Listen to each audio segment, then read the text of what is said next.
তোমার এই নরম কোমল সৌন্দর্য রূপের ছোঁয়ায় আমি ম্যাড হয়ে পাগল হয়ে গেছি। যতই আমি তোমাকে দেখি ততই আমার খাবলা খাবলি করতে ইচ্ছা হয় তোমাকে। আমার এক এক সময় বড় নিজেকে অসহায় লাগে আর ভয় লাগে। তোমাকে সারা জীবনকালের মতো আপন করে পাবো তো? আমাদের ভালোবাসাতে কেউ বাধা দেবে না তো?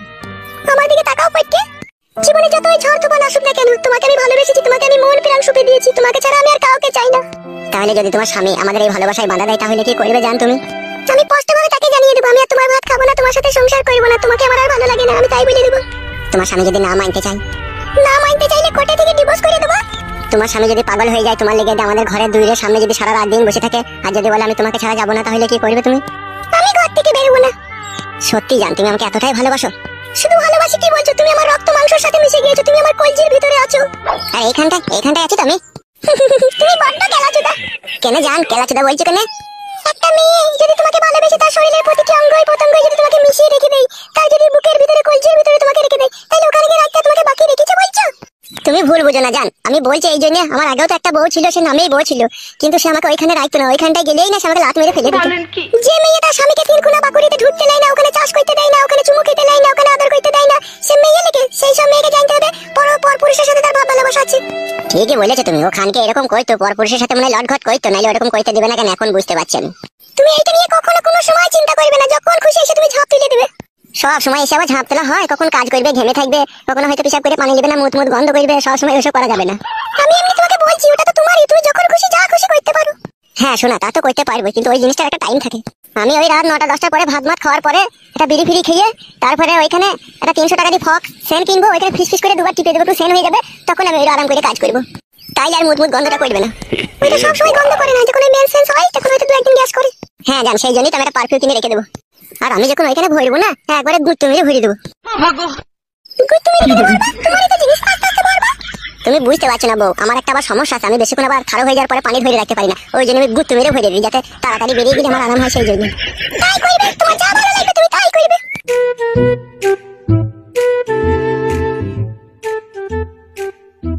বাড়ি যাওয়ার আগে বড়া একবার ফোন করে বউকে জানিয়ে দিই যে বাড়ি চললাম আমি। কি রে বড়া, এই হচ্ছে ফোন তুই চলে কেন? কে আবার এই অসময় ফোন করলো? ধরো ফোনটা ধরো। তুমি চুপ করে থাকবে, কথা বলবে না? হ্যাঁ আমি চুপ করে থাকবো, ফোনটা ধরো।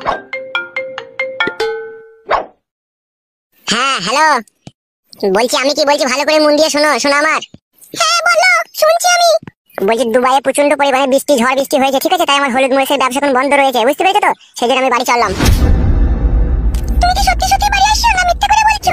আমি তোমাকে মিথ্যা কথা বলে কি করব, আমি সত্যি বাড়ি যাচ্ছি। 4:20 আমার ফ্লাইট আছে। বেশ ঠিক আছে, সাবধানে আসবে। ঠিক আছে, তাহলে রেখে দিলাম এখন। রাখো। বাড়া জীবনটা পুরো কলকাটি হয়ে গেল। এইভাবে যে হঠাৎ করে দুবাই শহরের মধ্যে ঝড় বৃষ্টি চলে আসবে আমি ভাবতে পারিনি। আমার 1.5 লাখ টাকা লোকসান হয়ে গেল ব্যবসা। বাবারে 4:10 বেজে গেল, না ফ্লাইটের টাইম হয়ে গেছে তোমার।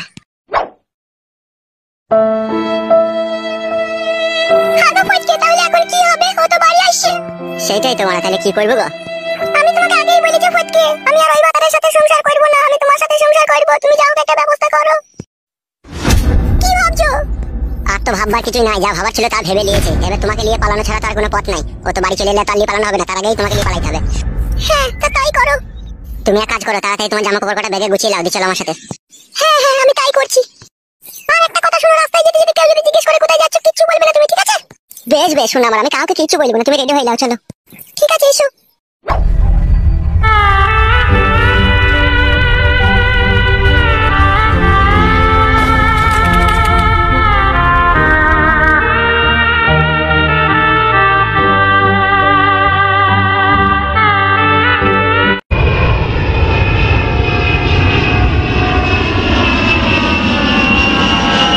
উদুমপুরে ফুটকি মাইতে গিয়ে পরপর 4খানা নিরোধ বাসত, তাই নিয়ে সিবিআই তদন্ত।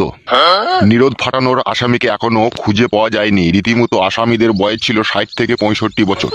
4 জন যুবক মহিলাকে কিস্তির টাকা পরিশোধ করে দেওয়ার নাম করে ডেকে এনে তাদের সাথে এরকম দুর্ঘটনা ঘটিয়েছে।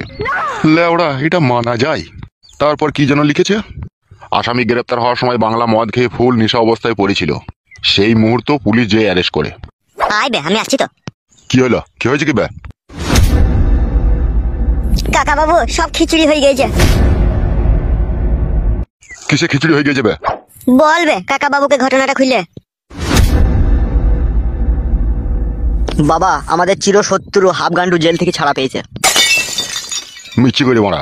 না গো কাকা বাবু, সত্যি করে